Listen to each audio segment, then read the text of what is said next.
పశ్చిమ గోదావరి జిల్లా ఉండి చిక్కాల వీరన్న నగర్లో గ్యాస్ సిలిండర్ పేలడంతో నలుగురికి గాయాలయ్యాయి. ఈ ప్రమాదంలో ఊగు సుబ్బాయమ్మ, మాసాబత్తుల లక్ష్మి, ఇమ్మంది జయ, ప్రసాద్ గ్యాస్ డెలివరీ బాయ్ తీవ్ర గాయాలయ్యాయి.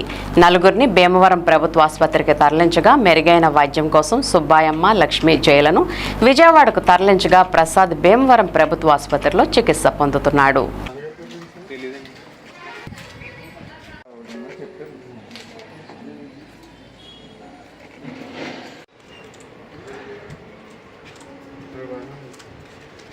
డోర్ లేదా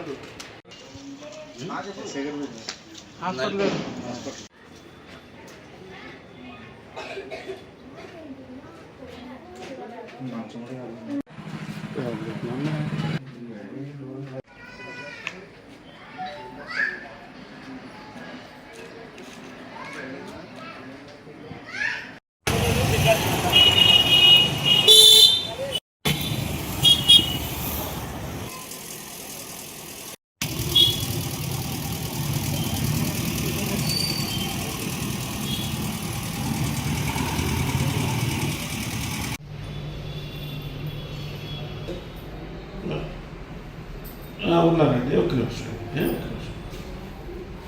గ్యాస్ వెళ్ళట్లేదని వాళ్ళు చెప్పారని చెప్పి నేను వెలిగించి వచ్చానండి. మళ్ళీ లోపలికి వెళ్ళి వాళ్ళ ఎవరు వంట చేస్తుంది కదా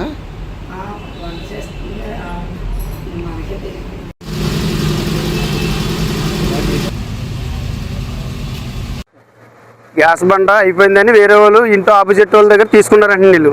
అది సరిగ్గా లీక్ అవుతుందో లేకపోతే ఏంటని గ్యాస్ బండ్ల ప్రసాద్ కంప్లైంట్ ఇస్తే వచ్చాడండి.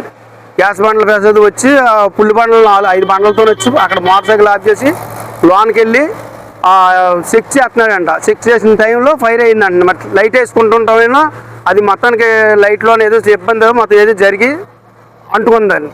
అంటుకొని వచ్చి గ్యాస్ బండ ఫైర్ అయ్యి తలుపులు కొడతంతో తలుపులు మొత్తం ముక్కల కింద ఇరిగిపోయి ప్రసాద్ అన్న కుర్రోడు ఇచ్చిన అతను బయటకు వచ్చేసాడు. బాగా కాలిపోయి బయటకు వచ్చేసాడు. వీళ్ళు ముగ్గురు మాత్రం, లేడీస్ ముగ్గురు మాత్రం బయటకు ఒకరికొకరు కాలుకొని వస్తుంటే మేము చూసామండి. ఇంటి పక్క వాళ్ళమే మేము చూసినప్పటికీ బాగా ఇబ్బందిగా ఉంది.